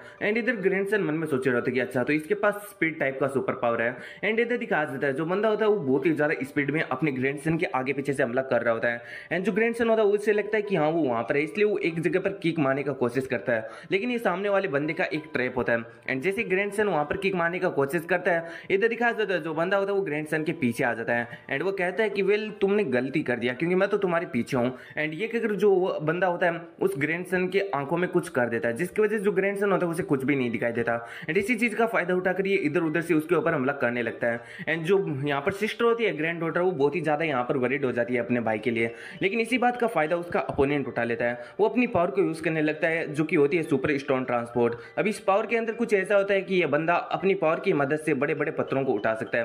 एंड वो जो डॉटर होता है उससे कहता है कि तुम्हें अपने बारे में वरीड होना चाहिए, और एक अगर वो एक पत्थर को जो ग्रैंड डॉटर होती है उसके ऊपर मार देता है, जिसकी वजह से वो वहीं पर घायल होकर पड़ जाती है। एंड इधर दिखाया जाता है जितनी भी ऑडियंस होती है वो कहती है कि हमने तो कहा ही था कि ये जो ब्रदर और सिस्टर है बू फैमिली की, ये तो कुछ भी नहीं करने वाले, इनको तो फाइट ही नहीं करना आता। जो बू फैमिली है वो बहुत ही ज्यादा घटिया फैमिली है, उन्होंने अपने बच्चों को यहाँ पर भेज दिया वो भी मरने के लिए। आज तो मैंने जो मो फैमिली है उसके ऊपर बैट लगाया था, इसलिए मेरे सारे के सारे डेब्ट्स यहाँ पर खत्म होने वाले हैं। आज तो मैं बहुत ही ज्यादा पैसे जीत कर जाऊँ। दिखाया जाता है अपने एमसी के पास में एक बूढ़ा व्यक्ति बैठा होता है, वो कह रहा होता है कि ये दोनों बच्चे आखिर जो बू फैमिली है उन्होंने इसे यहाँ पर क्यों भेजा, क्या ये लोग सच में यहाँ पर सिर्फ फन करने आए थे, वो भी इस टाइप के प्लेस पर। मुझे लगता है कि आज वे लोग यहाँ पर अपनी लाइफ को खोने वाले हैं। एंड इधर अपने हमसे मन में सोच रहा था कि जो मैच का आउटकम है वो तो पहले से डिसाइडेड हो चुका है। वहीं हमारा मैच के अंदर सीन शिफ्ट होता है, हमें दिखाया जाता है वो दोनों बंदे अपने ग्रैंडसन एंड डॉटर के सामने खड़े होते हैं, जबकि जो डॉटर होती है वो एकदम बेहोश होती है एंड ग्रैंडसन उनके सामने बैठा होता है। सामने वाला बंदा कह रहा होता है कि वेल एरोगेंट किड, तुम बू फैमिली से यहाँ पर आ तो गई जिंदा, लेकिन वापस जाने वाले नहीं हो,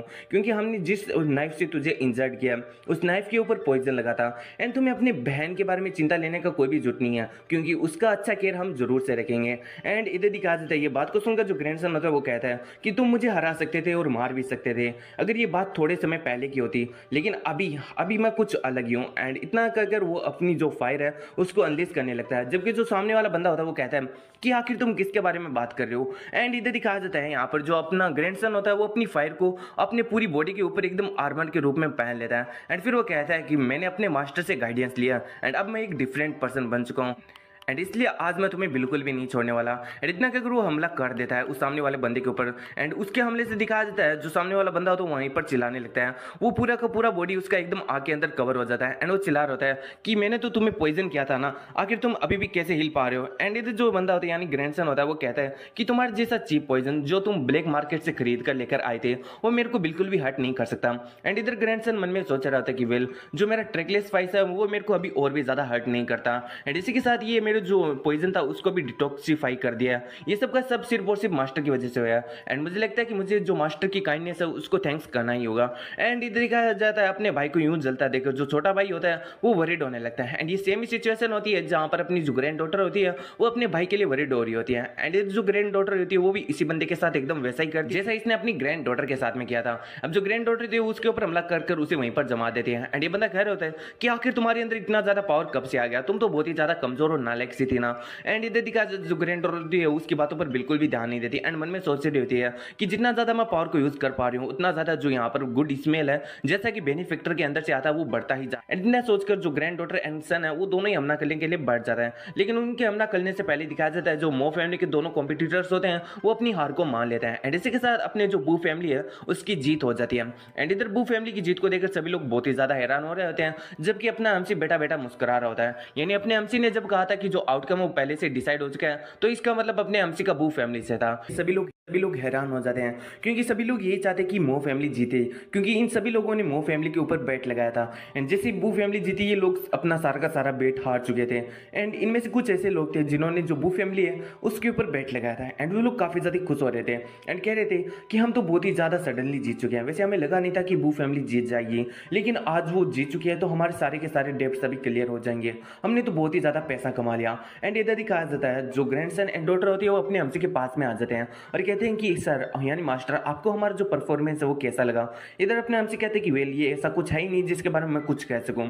इस पर जो ग्रैंडसन एंड डॉटर होते हैं वो भी थोड़ा दुखी हो जाते हैं एंड कहते हैं कि हम अपोलाइज करते हैं, नेक्स्ट टाइम हम इससे बेटर जरूर से करेंगे। एंड इधर अपने हमसे कहते हैं कि वेल इतना भी ज़्यादा बुरा नहीं था, मेरे कहने का मतलब है कि तुम्हें और भी ज़्यादा हार्ड वर्क करना होगा फ्यूचर में, जिसकी वजह से तुम अपनी इस परफॉर्मेंस एंड आने वाली परफॉर्मेंस के बीच में कोई डिफरेंस बना पाओ। एंड इस बात को सुनकर ये दोनों ही बहुत ही ज़्यादा मोटिवेट हो जाते हैं एंड अपने हमसे से कहते हैं कि हाँ, हम जो फ्यूचर है उसके अंदर बहुत ही ज़्यादा हार्ड वर्क करने वाले हैं। एंड तभी दिखाया जाता है वहाँ पर सब लीडर आ जाता है और कहता है कि तुम दोनों को कॉन्ग्रेचुलेसन, तुम लोगों ने कॉम्पिटिशन को जीत लिया। एंड जो तुम्हारी परफॉर्मेंस थी वो बहुत ही ज़्यादा अमेजिंग थी, जो तुम्हारा कंट्रोल है सुपर पावर के ऊपर वो तो बहुत ही ज़्यादा अमेजिंग है। इवन यहाँ पर जो हाई रैंकिंग कॉम्पिटिटर्स हैं वो भी अब तुमसे लड़ने का यहाँ पर इच्छा जता रहे हैं। इधर जो अपना ग्रैंडसन होता है वो इसकी बात को समझ जाता है। वो कहता है कि तुम इतने ज़्यादा बहाने मत बनाओ, हमारा शर्त हुआ था कि जैसे हम एक डेथ मैच को जीतेंगे हम यहाँ से जा सकते हैं, तो फिर तुम अभी क्या कहना चाहते हो, आखिर तुम ये चिकनी चुपड़ी बातें क्यों कर रहे हो। इस पर जो यहाँ पर सब लीडर होता है वो कहता है कि हाँ, मैंने कहा था कि मैं तुम्हें जाने दूंगा और मैं अपनी प्रॉमिस को रखूंगा, लेकिन जो मेन प्रॉब्लम है वो ये है कि एक रेड रिंग के प्लेयर ने यहाँ पर जो तुम्हारे मास्टर ली जान है उनको चैलेंज कर दिया है डेथ फाइट के लिए। एंड मुझे लगता है कि अब जो मिस्टर ली है उनको फाइट करना ही होगा। इस बात को सुनकर जो ग्रैंडसन हो तो बहुत ही ज़्यादा गुस्सा हो जाता है और कहता है कि आखिर हमने कहा था ना कि हम सिर्फ और सिर्फ 2 ही बंदे लड़ेंगे एंड हमने अपना जो प्रॉमिस है उसे पूरा कर दिया, तो फिर तुम अपना प्रॉमिस क्यों नहीं रख रहे हो। क्योंकि हमारे जो मास्टर ली थे वो उनका कोई ऐसा प्रॉमिस नहीं था कि वो यहाँ पर आकर कोई डेथ मैच को लड़ने वाले हैं। एंड इस बात को सुनकर जो सब लीडर होता है वो कहता है कि वेल अभी मैं क्या कर सकता हूँ, क्योंकि यहाँ पर एक रूल है, अगर कोई रेड रिंग वाला कोई सामने वाले बंदे को चैलेंज कर देता है तो वो सामने वाला बंदा इस चीज़ को मना नहीं कर सकता है, और अगर जो मास्टर ली है इस चीज़ को मना करते हैं तो मैं अपने सुपीरियर को कोई भी एक्सप्लेनेशन नहीं दे पाऊंगा। इसलिए मैं जो मास्टर ली हूँ उनसे एक छोटा सा फेवर चाहता हूँ कि वो इस फाइट को कर ले। एंड इधर अपने आपसे कहते हैं कि ठीक है मैं इस फाइट को कर लूंगा। इस बात से जो ग्रैंड डॉटर एंसन होते हैं बहुत ही ज़्यादा हैरान हो जाते हैं। फिर अपने आपसे कहते हैं कि तुम्हें अपॉर्चुनिटीज़ को समझना चाहिए, अभी मेरा फाइट होने वाला है जिससे तुम बहुत कुछ सीख सकते हो, अभी तुम्हारे ऊपर है कि तुम कितना ज़्यादा सीखते हो। इस बात को सुनकर जो ग्रैंड डॉटर एंसन होते हैं वो अपने एमसी को ग्रीट करते हैं और कहते हैं कि हम आपको बहुत ही ज़्यादा अच्छी तरीके से ऑब्जर्व करेंगे एंड बहुत ही ज़्यादा सीखने का कोशिश करेंगे।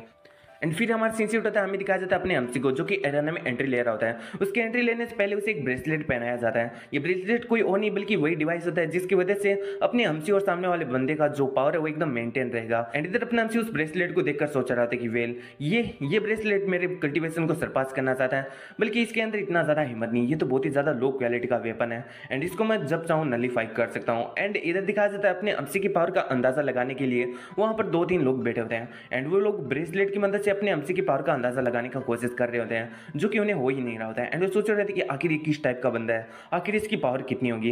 एंड फिर वो कहते हैं कि चलो इसकी पावर चाहे कितनी भी हो, लेकिन आज ये जो डेथ बैटल है उसको बिल्कुल भी सर्वाइव नहीं कर पाएगा। एंड इसी के साथ इन लोगों ने अपने एमसी का जो लेवल है वो लेवल 9 रखा होता है एबिलिटी यूजर। एंड इसी के साथ वो बंदा कहता है कि क्योंकि आज इसका जो अपोनेंट है वो ब्लड डेमन है तो इसके बचने का कोई चांसेस ही नहीं। एंड फिर हमारा चीज होता है हमारे अपने एमसी को दिखाया जाता है जो कि उस बैटल एरिना के अंदर जा रहा होता है। एंड जैसे ही अपना एमसी वहाँ पर जा रहा होता है वहाँ पर कोई कह रहा है कि सभी लोगों से कि क्या तुम सभी लोग एक्साइटिंग हो, क्योंकि आज हम जिस बंदे से तुम्हें मिलाने वाले हैं वो एक न्यू कमर है जिसका नाम है लीजान। और इसी के साथ हैरानी की बात यह है कि ये इस बंदे का पहला मैच है, वो भी डेथ मैच। तो इस चीज़ को देखने में बहुत ही ज़्यादा मजा आने वाला है क्योंकि उसके सामने एक ऐसा बंदा है जिसका बहुत ही लंबा चौड़ा बैकग्राउंड है। एंड इसी के साथ इसके पास एक रेड रिंग भी है, यानी ये रेड रिबन वाला बंदा है।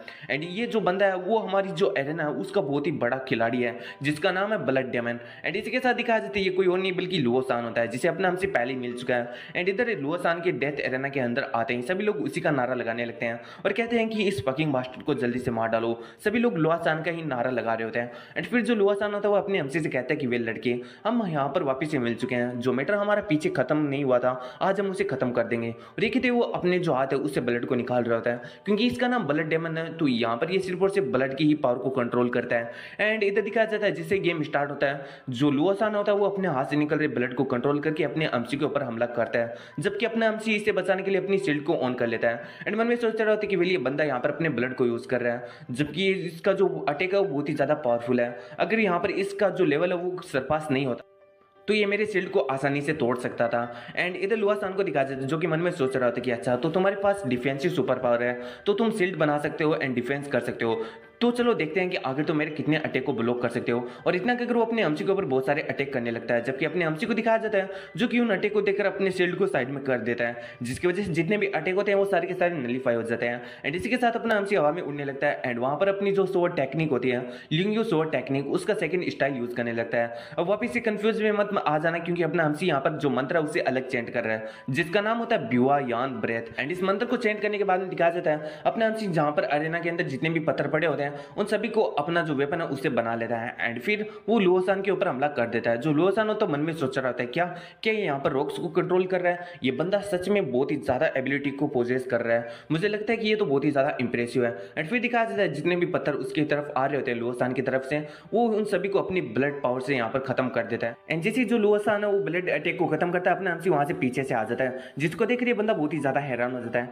एंड इधर अपने हमसी को दिखाया जाता है जो कि एक रॉक टाइप की कोई सोर्ड को अपने पास पोजेस किया था, एंड इसी से वो उस लुओसान को बहुत ही बुरी तरीके से डैमेज करता है, जिसकी वजह से दिखाया जाता है जो लुओसान हो तो बहुत ही ज्यादा पीछे जाकर गिरता है। एंड इधर दिखाया जाता है जैसे लुओसान नीचे गिरता है सभी लोग कह रहे थे कि लुओसान आपको उठना होगा सर सेन, आप इससे हार नहीं सकते। कोई कह रहे थे क्या जो मास्टर सेन है वो एक न्यू कमर से यहाँ पर पीछे हट गए, आखिर ये किस टाइप का न्यू कमर है, आखिर इसका पावर तो बहुत ही ज्यादा है। एंड इधर दिखाया जाता है जो लुओसान होता है वो कहता है कि लड़के मैंने तुम्हारी पावर को पहले बहुत ही ज्यादा अंडरस्टिमेट किया, लेकिन अब तुम देखने वाले हो मेरी असली पावर का नतीजा। एंड इतना कहकर वो अपने हाथ से वापस से ब्लड को एक पत्थर के अंदर इंजेक्ट करने लगता है एंड उसके बाद में उस पत्थर को वहीं पर उठा लेता है और कहता है कि मेरी इस ट्रिक को यहाँ पर ट्राई करो। और इसी के वो अपना जो पत्थर होता है वो अपने अमसी की तरफ फेंक देता है। यहाँ पर अपना अमसी अपनी शील्ड से उस पत्थर को एकदम इजीली यहाँ पर डॉज कर लेता है या फिर ब्लॉक कर लेता है, लेकिन दिखाया जाता है ये कोई नॉर्मल पत्थर नहीं होता, इसके अंदर जो ब्लड डेमन होता है उसने अपने ब्लड को इंजेक्ट किया था, जिसकी वजह से अपने अमसी के पास में जैसे ही आता है जो ब्लड डेमन होता है वो अपने ब्लड को कंट्रोल करके एक बहुत ही बड़ा धमाका करता है। एंड इसकी वजह से दिखाया जाता है जो अपने अमसी का शील्ड होता है वो वहीं पर खत्म हो जाता है एंड अपना अमसी भी थोड़ा बहुत इंजर्ड हो जाता है, जिसकी वजह से उसे खून निकल रहा होता है। एंड इधर अपना अमसी मन में सोच रहा था कि वाओ तुमने एक नॉर्मल से पत्थर को अपना वेपन बना लिया एंड उसके अंदर तुमने एक ट्रिक को भी यूज कर लिया, ये इतना भी ज्यादा बुरा नहीं था। एंड इधर जो लुओसान होता है वो अपने अमसी से कह रहा था क्या तुम्हें अभी भी मेरी एबिलिटी के ऊपर डाउट है कि मैं तुम्हारा कॉम्पिटिटिव बनने के लायक नहीं, क्योंकि मेरे पास एक रेड रिबन है एंड मैं अपनी इसी स्किल की वजह से आज यहाँ पर इस मुकाम तक पहुंच पाया, मैं इस एरिना का अनडिफिटेड किंग हूँ जिसे सभी लोग ब्लड डेमन कहते हैं। एंड अभी तुम्हारी इंजरी के ऊपर जो ब्लड आया मैं उसे भी कंट्रोल कर सकता हूँ। और इतना कहकर जो यहाँ पर ब्लड डेमन होता है वो अपने अमसी की जो इंजरी वाला ब्लड होता है उसे कंट्रोल करने लगता है एंड उसी की वजह से उसे कंट्रोल करके वहीं पर ब्लास्ट कर देता है, जिसकी वजह से दिखाया जाता है यहाँ पर जो ग्रैंड सन एंड डॉटर होते हैं वो अपने एमसी के लिए बहुत ही ज्यादा वरीड हो जाते हैं। दिखाया जाता है धमाके के बाद में जितना भी जनता होता है वो कमेंट कर रहे होते हैं कि वाह ये बंदे का तो जो सर है वो दो हिस्सों में बंट गया होगा, कोई कहता है क्या सच्ची में वो लड़का मर गया, क्या उसे मारना जरूरी था, दूसरा बंदा कहता है कि हाँ ये जो डेथ मैच होता है वो एक डेथ मैच होता है और यही चीज इसको ज्यादा इंटरेस्टिंग बनाती है। एंड ये जो ग्रैंड सन होता है वो कहता है कि यहाँ पर सब कुछ खत्म हो गया, अगर मुझे पता होता कि बेनिफिक्टर के साथ कुछ ऐसा हो सकता है तो मैं कभी यहाँ पर उन्हें लेकर ही नहीं आता। एंड जो ग्रैंड डॉटर होती है वो कहती है कि ब्रदर तुम्हें टेंशन लेने का कोई भी जोट नहीं है, क्योंकि जो बेनिफिक्टर है मुझे ऐसा लगता है कि वो अभी भी सही है। एंड इधर जो लुओसान होता है मन में सोच रहा होता है कि आखिर इस अनाउंसर को क्या हो गया, उसने मेरी विक्ट्री को अभी तक अनाउंस क्यों नहीं किया। अपने एमसी को जो कि कहता है कि जितना मैंने सोचा था तुम तो उससे भी ज्यादा स्ट्रॉन्गेस्ट निकल चुके हो। एंड इधर अपने एमसी को यूं सलामत देखकर ये बंदा कहता है कि आखिर ये तो इम्पॉसिबल है, तुम सर्वाइव कैसे कर गए। इधर अपने एमसी कहते हैं कि तुमने सही कहा, अगर कोई दूसरा बंदा होता मेरी जगह तो वो सर्वाइव नहीं कर पाता, लेकिन ये तो तुम्हारे लिए बहुत ही ज्यादा बुरी बात है कि तुम्हारा अपोनेंट मैं हूँ। एंड इधर लुओसान मन में सोच रहा था कि अच्छा इसके सर के ऊपर या फिर इसके चेहरे के ऊपर अभी बहुत ही ज्यादा इंजरी है और जितना ज्यादा इंजरी है उतना ही ज्यादा ब्लड है, इसलिए मैं इसके ब्लड को कंट्रोल करूंगा एंड इससे वापस से ब्लास्ट कर दूंगा। एंड मुझे लगता है कि इस बार बिल्कुल भी सर्वाइव नहीं कर पाएगा और ऐसा ही ये वापस से करने वाला होता है, लेकिन दिखाया जाता है अपने एमसी उसके ऊपर कोई टेक्निक को परफॉर्म कर देता है। और इधर अपने एमसी की इस टेक्निक की वजह से जो लुओसान है वो अपनी पावर को अभी और यूज नहीं कर पा रहा होता है, तो अपने पावर को अनलिस्ट करने का कोशिश तो कर रहा होता है लेकिन कुछ ऐसा होता नहीं है। इधर अपने एमसी कहते हैं ये अब मेरा बारी है एंड इतना कहकर वो अपनी जुत्सु सोर्ड पावर को यूज करने लगता है एंड वो इधर अपने उंगली से एक सोर्ड स्पिरिट को तैयार करता है एंड लुओसान के ऊपर हमला कर देता है, जिसकी वजह से लुओसान का वहीं पर हालत खराब हो जाता है एंड वो वहीं पर जमीन पर गिर जाता है। एंड इधर लुओसान को यूं कोलैप्स होता देखकर सभी लोग कह रहे होते हैं कि आखिर अभी क्या हुआ, क्या जो लुओसान है वो यहाँ पर हार चुके हैं। एंड इधर दिखाया जाता है जो अनाउंसर होता है वो कहता है कि अभी जो बैटल है यहाँ पर खत्म हो चुका है एंड इसका जो विनर है वो ली जान है। एंड इधर अपने हमसे मन में सोच रहा था कि इस बंदे से लड़कर मेरे को ऐसा लगा कि मैं अपने प्रीवियस लाइफ में हूँ, जहाँ पर हम कल्टीवेटर्स तब तक फाइट करते थे जब तक कि कोई दूसरा बंदा या फिर खुद मर नहीं जाते। एंड इधर अपने मन में सोच रहा था अपने हमसे कि अभी मुझे रून के अंदर जाना चाहिए, मुझे अपना टाइम यहाँ पर वेस्ट नहीं करना चाहिए। जबकि दिखाया जाता है जो जनता होती है वो पागल हो रही होती है एंड कह रही होती है कि हमने तो अपना सारा का सारा मनी उस मास्टर सेन के ऊपर लगाया था, अब तो हम और भी ज्यादा कर्जे में चले गए हैं। एंड इधर दिखाया जाता है कोई बंदा कह रहा होता है कि आखिर ये कौन है जिसका नाम ली जाना है। कोई कहता है कि मुझे तो लगता है कि ये हमारी एरिना का एक राइजिंग स्टार है जो कि आने वाले समय में हमें बहुत ही ज्यादा एक्साइटिंग रिजल्ट दिखाने वाला है। एंड तभी हमें ऑडियंस के बीच में एक ऐसे बंदे को दिखाया जाता है जिसने टोपी एंड यहाँ पर कुछ ग्लव्स वल्व्स पहन रखे थे। वो कह रहे थे कि लीजान तुम्हारा मुंह तो जरूर से होगा एंड जल्दी ही होगा। एंड फिर हमारा सीन से उठा है, हमें दिखाया जाता है अपने हमसे कहीं पर जा रहा होता है जबकि उसके पीछे ग्रैंड सन ग्रैंड डॉटर होते हैं। जो ग्रैंड डॉटर होती है वो कहती है कि बेनिफिट रुकिए तो सही, आपने तो मुझे आज बहुत ही ज्यादा डरा दिया था, मैं और मेरे भाई आपके लिए बहुत ही ज्यादा वरीड हो रहे थे, लेकिन ये तो बहुत ही ज्यादा अच्छी बात है कि आप सर्वाइव कर गए। एंड इसी के साथ आपने तो उस रेड रिबन वाले बंदे को भी हरा दिया, आप तो बहुत ही ज्यादा फॉर्मिडेबल है, आप तो सच में वर्ती हैं एक मास्टर कहलाने के लिए। एंड अगर आपकी सिचुएशन में मैं होती तो मुझे तो यही नहीं पता होता कि आखिर मुझे करना क्या है। इधर अपने हमसे कहता है कि वेल फ्यूचर के अंदर हम लोग ऐसे काम मिलकर करने वाले हैं। एंड इस बात को सुनकर जो ग्रैंड सन एंड डॉटर होती है वो बहुत ही ज्यादा खुश हो जाते हैं और कहते हैं क्या सच में। एंड फिर वो कहते हैं कि अगर ऐसा है तो हम भी बहुत ही ज्यादा मेहनत करेंगे एंड बहुत ही ज्यादा पावरफुल बनने वाले हैं। एंड इधर अपने हमसे मन में सोच रहा होता है कि जो लुओसान है उसके पास बहुत ही ज्यादा स्किल थी एंड इसकी वजह से जो मेरा डिफेंस है वो बहुत ही ज्यादा यहाँ पर इंप्रूव हो चुका है उसके साथ इस पार करने के बाद में। एंड तभी दिखाया जाता है अपना हमसी उसी रूम के अंदर चला जाता है जहाँ पर सब लीडर होता है। सब लीडर कहता है कि वाओ तुम दोनों मतलब बहुत ही ज्यादा अच्छा था तुम्हारा परफॉर्मेंस, लेकिन उससे भी अच्छा परफॉर्मेंस था ली जान का। मिस्टर ली तो एक गॉड जैसा एंटिटी है, उन्होंने हमारे एरिना के सबसे ज्यादा स्ट्रॉन्गेस्ट बंदे को हराना मैनेज कर लिया। एंड जो ग्रैंडसन होता है वो कहता है कि अपनी चिकनी चुपनी बातों को अपने पास रखो, तुमने कहा था कि तुम हमें रूम के अंदर लेकर चलोगे, क्या तुम अपने प्रॉमिस को तोड़ने वाले हो। इस पर सब लीडर कहता है कि नहीं मैं ऐसा कैसे कर सकता हूँ।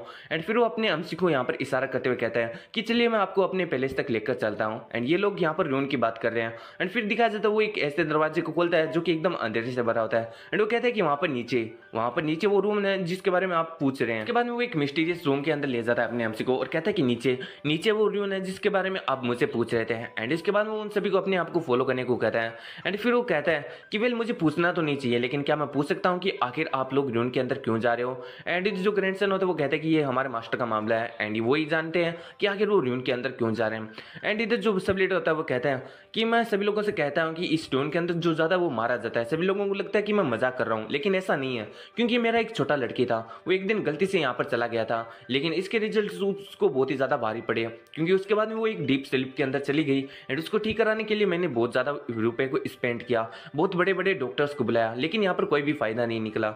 एंड फिर वो अपने एमसी से कहता है कि इसलिए मैं तुम्हारा भी चिंता कर रहा हूँ, मैं चाहता हूँ कि तुम यहाँ पर मत जाओ क्योंकि अगर एक बार तुम यहाँ से चले गए तो तुम मुझे लगता है कि तुम वापस से नहीं आओगे। एंड तुम्हारे पास बहुत ही ज्यादा ग्रेट टैलेंट है एंड एबिलिटी है कि तुम इस एरिना के एक बहुत ही बेहतरीन खिलाड़ी बन सकते हो। एंड इसलिए मैं चाहता हूँ कि तुम्हारे साथ कुछ गलत ना हो, और अगर तुम्हारे साथ कुछ गलत हो जाता है तो मुझे बहुत ही ज्यादा बुरा लगने वाला है। इधर अपना हमसे कहता है कि अच्छा तुम्हारी डॉटर ना अभी वो कोई और भी ज्यादा इशू नहीं है, यानी उसका अभी कोई और भी ज्यादा इशू नहीं है, और वो डॉटर कोई और नहीं बल्कि जियानिंग होती है जिसे अपने हमसी ने उस फॉर्मेशन से छुड़ा दिया था। इसलिए अपने हमसी उसे कह रहा होता है कि अब जो तुम्हारी डॉटर है उसका और कोई इश्यू नहीं है, लेकिन जो सब लीडर होता है उसे कुछ भी पता नहीं होता है। एंड इसलिए वो कह रहे होते हैं कि मास्टर ली आखिर आप ये चीज क्यों कह रहे हो। एंड तभी दिखाया जाता है जो यांग होता है या जो सब लीडर होता है उसके फोन पर किसी का कॉल होता है, वो उसको पिक करता है, तब सामने से आवाज आता है कि जो मिस लेडी वो यहाँ पर वोकअप पहुंच गया है। एंड फिर दिखाया जाता है जो जियानिंग होता है वो अपने फादर से बात करती है और कहती है कि फादर।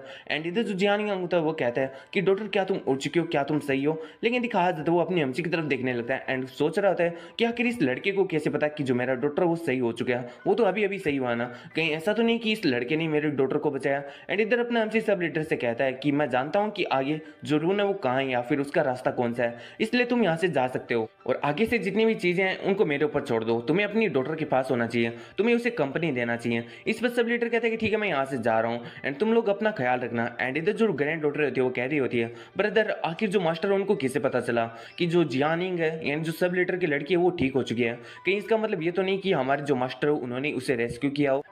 और अगर उन्होंने इसको रेस्क्यू किया तो फिर ये चीज़ किया कब, क्योंकि वो तो हमारे ही सामने बैठे थे ना तब से। एंड इस पे जो ग्रैंडसन होता है वो कहता है कि मास्टर बहुत ही ज़्यादा ग्रेट है, उनके पास खुद की मैजिकल पावर्स हैं और उनके खुद के मेथड्स हैं, तो इनके लिए कोई भी चीज़ नामुमकिन नहीं है। एंड फिर हमारा सीन होता है, हमें दिखाया जाता है हॉस्पिटल का सीन, जहाँ पर कोई कह रहा होता है कि डैम लीजियन, आखिर मैं सच्ची में उस बंदे से हार गया। ये कोई और नहीं बल्कि लुओ सैन होता है। अब मेरे को एक बात समझ में नहीं आ रहा है कि वो एक डेथ मैच था, जबकि अपना एमसी हार जाता तो ये बंदा उसे नहीं छोड़ने वाला था, लेकिन ये बंदा हार गया और अपने एमसी ने इसको छोड़ दिया। एंड तभी दिखाया जाता है जो डॉक्टर होता है वो कहता है कि लुओसन तुम्हें और भी मेडिसिन लेने का जरूरत है, क्योंकि अभी जो तुम्हारे वाउंड है वो पूरी तरीके से हिल नहीं हुए। एंड इधर दिखाया जाता है वहाँ पर एक बंदा आ जाता है और कहता है कि मुझे लगता है कि हम दोनों का इनिमी कॉमन ही है, एंड इसलिए हमें लगता है कि हमें साथ मिलकर रिवेंज लेना चाहिए। ये और कोई नहीं बल्कि युआन साओ होता है। एंड इसी के साथ जो वाला चैप्टर यहीं पर खत्म हो जाता है।